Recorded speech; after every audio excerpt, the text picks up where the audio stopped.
whispering voice. The second most common trigger is receiving personal attention. So,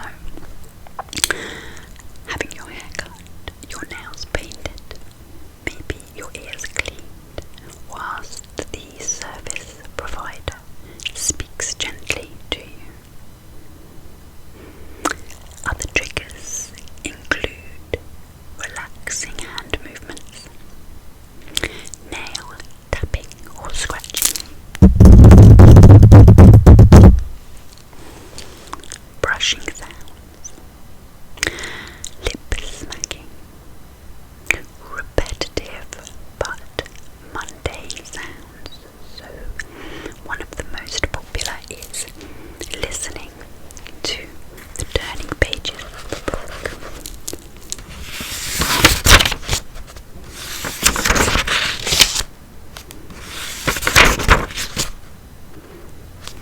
Also, watching someone complete mundane tasks can trigger ASMR. For example, food preparation. Also, eating noises, crunching and chewing can trigger the response. Now, ASMR can also be triggered by internal stimuli. In particular, meditation can trigger the response. The benefits are, well, most importantly and most commonly, a very deep relaxation. But ASMR may also help to lift your mood and reduce pain. But at the moment, these benefits are anecdotal. There's no research looking at benefits just yet. Okay, so ASMR has been compared to two other phenomena. The first one is something called auditory tactile synesthesia, and this is where one sensory pathway triggers an automatic experience in another. For example, someone may hear a word and then also at the same time experience a texture.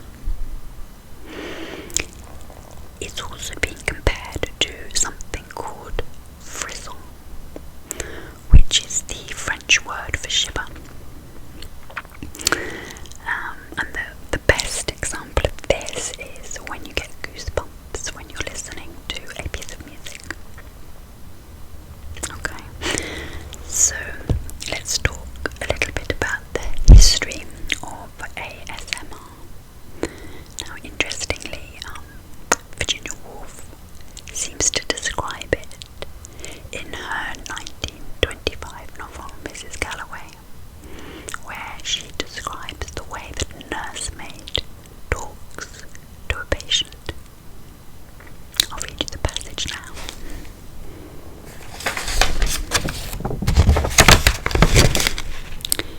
Deeply, softly, like a mellow organ, but with a roughness in her voice, like a grasshopper which rasps its spin deliciously and sent running up into his brain waves of sound.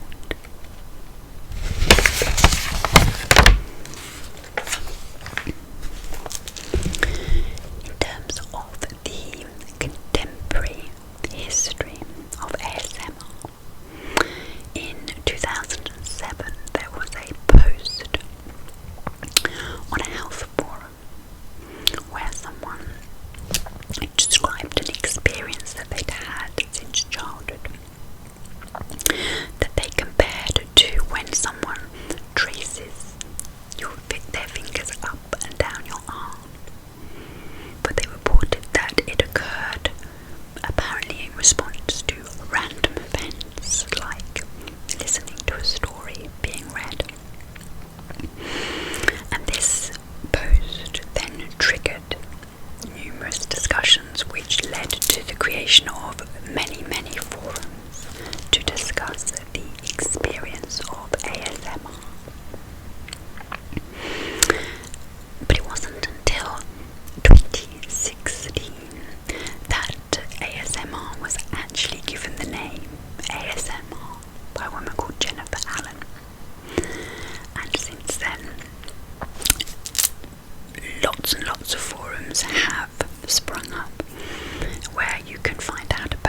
sensory experiences are activated when someone is experiencing ASMR. This very much fits with the most common trigger of ASMR, which is listening to somebody whisper to you. This is a very intimate, nurturing, personal experience that creates an atmosphere where you feel very special and connected to somebody. It's also similar to an aspect of therapy or counselling, where you experience a very close, connected relationship with your counsellor or your therapist. That's often referred to as reparenting. Okay. Now, unfortunately, not everybody experiences ASMR, and brain imaging has shown that there is actually a